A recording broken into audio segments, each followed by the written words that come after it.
Welcome back to The Vocalist. Today we are listening to the band URIAH HEEP. I believe this is my first time hearing them, so we are starting with the song Rain. Here we go.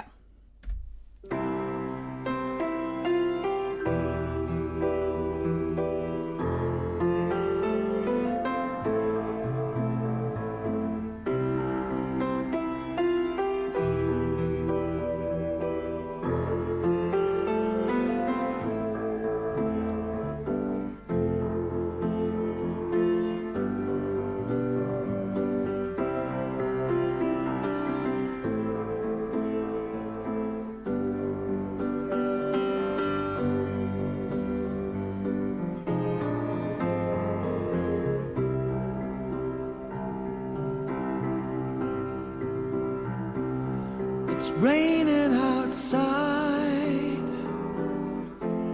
but that's not unusual. But the way that I'm feeling's becoming usual.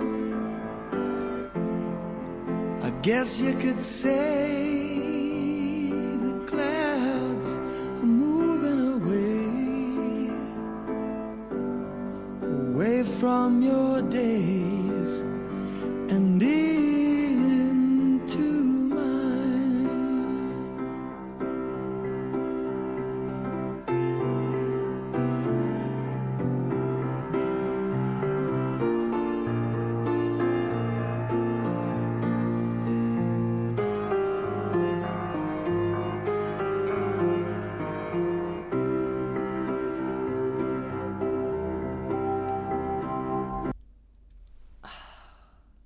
Okay, so I do know that this is not, at least from what I've been told, this is not very typical of the band. This song is a bit of an outlier compared to the rest of their music.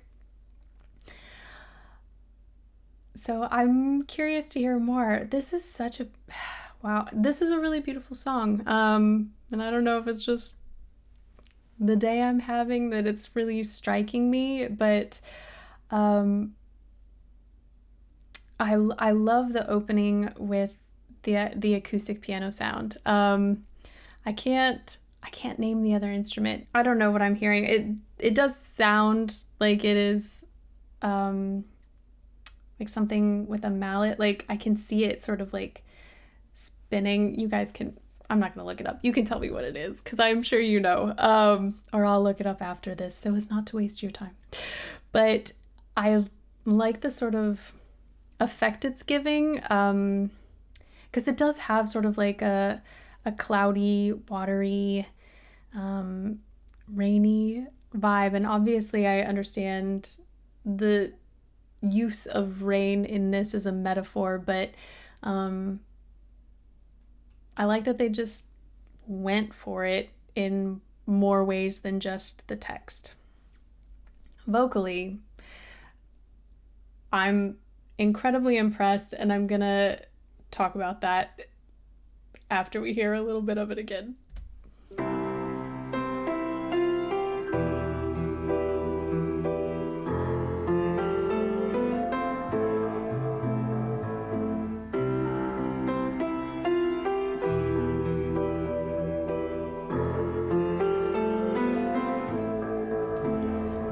There's something about this piano sound. One, I don't know if it's not the typical concert grand piano sound. Like it does sound like an upright piano, maybe one that either could use a little tuning or it's just like weathered and seen better days. I don't know exactly what I'm picking up on.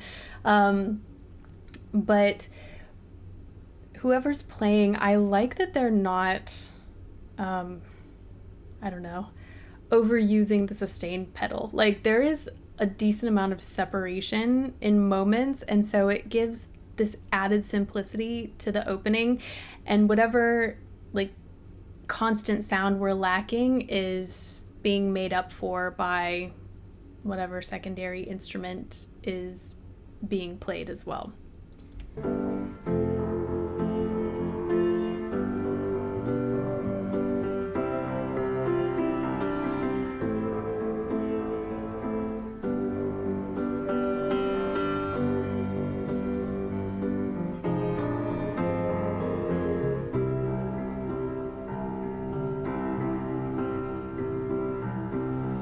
It's raining outside, but that's not unusual. But the way that I'm feeling's becoming usual. I guess you could say the clouds are moving away from your days and into mine. I am so impressed with the consistency of texture in this entire opening.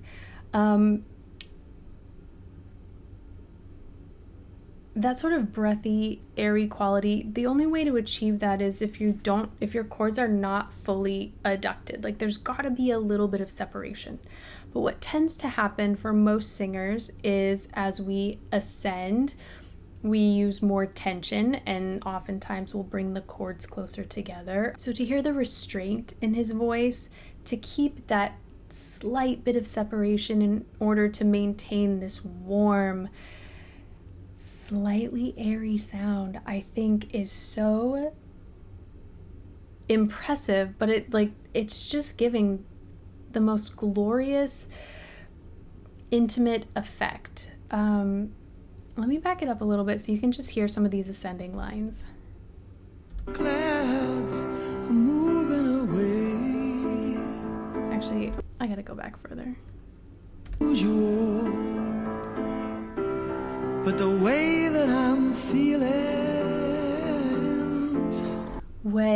There was still some breathiness in that. And then as he did the slight turn on feelin', again, there's a lot of movement. And so it's really hard to just not let that movement be overtaken by tension. I mean, it takes a lot of dexterity. I mean, I'm just trying to think of like other times I've heard it, or even in my own practice when I try and do that, and it takes a lot of added energy to maintain that breathy sound. becoming usual. I guess you could say the clouds are moving away from your days and into mine. Now, when he ascends, I feel like that added breathiness lends itself to something that's a little bit more head dominant in a mix, because when we think about mix, I mean, it's a balance of TA and CT, and the CT stretches, thins, allows us to change pitch, but the TA is what gives that great power and thickness. So as you ascend, you really do have to relax the TA muscle. It's still low enough in his range that we're not entering head voice, but it's a very head dominant mix because he's not engaging more TA muscle.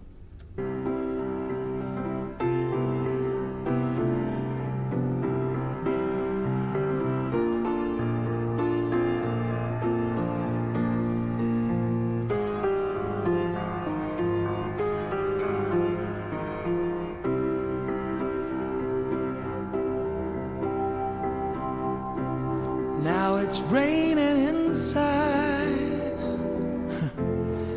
It's kind of a shame, and it's getting to me. A happy man. Why should you want to waste all my time? The world is yours, but I'm mine. I can't get over the restraint. Like when he sang world, there was certainly more adduction there, but he backed off immediately. And given the text, I mean, it's just, I don't know. I love the effect it's giving the whole song. I also liked that moment. I don't know if it was like a little laugh or there was some sort of vocal effect. Let's see.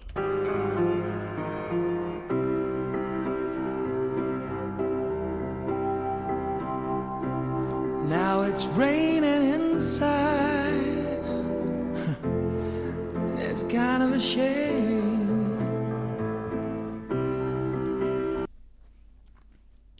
I just so enjoy when singers elevate songs because they focus on the text. And just adding that little laugh, at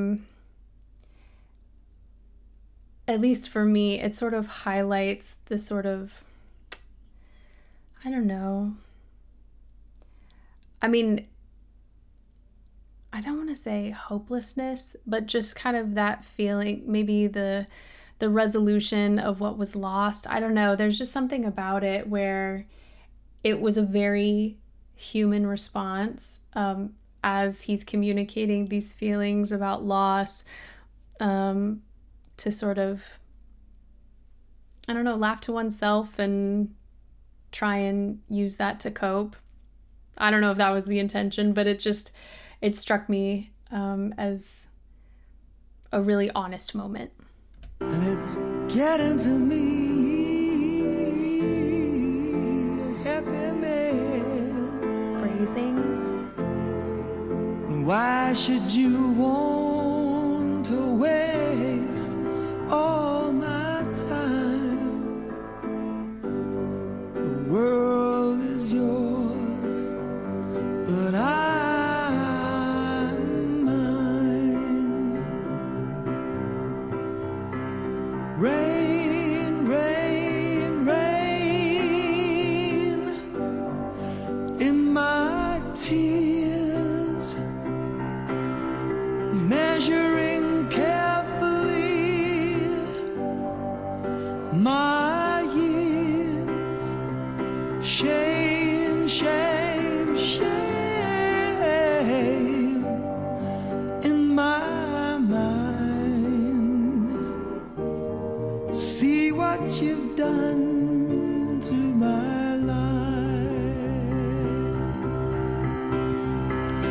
Rain, rain, rain in my tears. Okay, let me back this up because there was a part of me, given how light his onset was, like just that breathiness that he was incorporating, I wondered, I was like, maybe this is just his voice. But no, we're getting that firm press and adduction now in this like second chorus.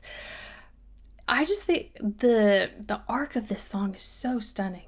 To waste all my time. The world is yours, but I'm mine. Rain, rain, rain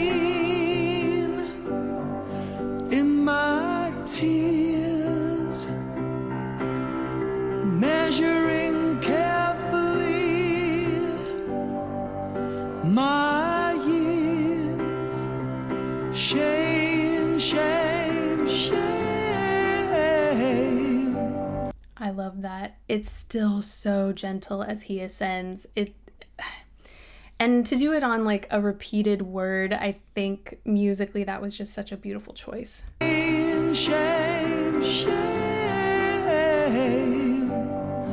in my mind. See what you've done to my life. His phrasing is gorgeous. The way, I mean, he just made the word done, see what you've done. It just had this kind of added sparkle before he finished the phrase. So another beautiful arc, like within the huge arc that he's created for this song. Rain, rain, rain in my tears. It's still such a warm, soulful sound, but there's a little more spread in a few moments, a bit more width and height in the vowels, in addition to that added press. And it matches so beautifully everything we've heard up until this point, but to save it for the end like this and to really just emphasize the text, and I don't know, it's doing something for me today. I don't know. Measuring carefully my years, shame, shame, shame in my... That was a choice. Now, if I had to, I don't know, theorize, certainly one reason for backing off that top note is because it's a higher note and he doesn't, want to be screaming that. But because we're toward the end of the song, I feel like he can't stay at, a level 100. He's got to kind of taper things down in order to close out the rest of the song. Shame in my mind.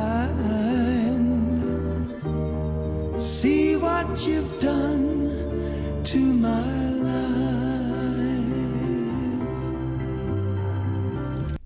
Listen to that vibrato. At first, I've not heard this band before, so I don't know if there are multiple vocalists, or if he dubbed that, or like in studio he did the second voicing, because the vibrato rate is fairly wide, and I don't know if it's because there are two different voices and two different rates that are kind of competing, or if it's because he matched his own rate.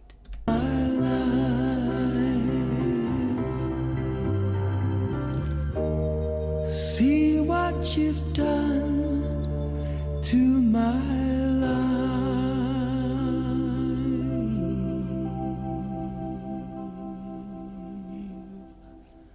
I looked up the instrument I was trying to remember at the beginning, and it's a vibraphone.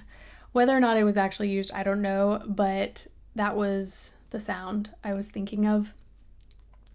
This song is really special. I'm very curious to hear more from the band because, again, as I understand, this isn't really a true representation of their music, but I think it's a really special piece. I think what he did vocally is just brilliant, to have so much restraint throughout pretty much the entirety of the song and then save that full adduction for the end to really get the point across.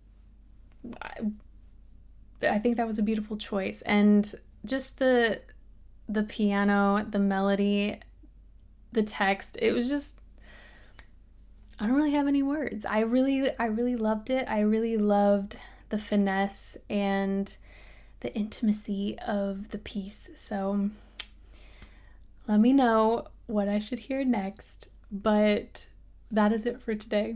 Thank you guys so much for this recommendation and for watching with me. And hopefully I will see you next time.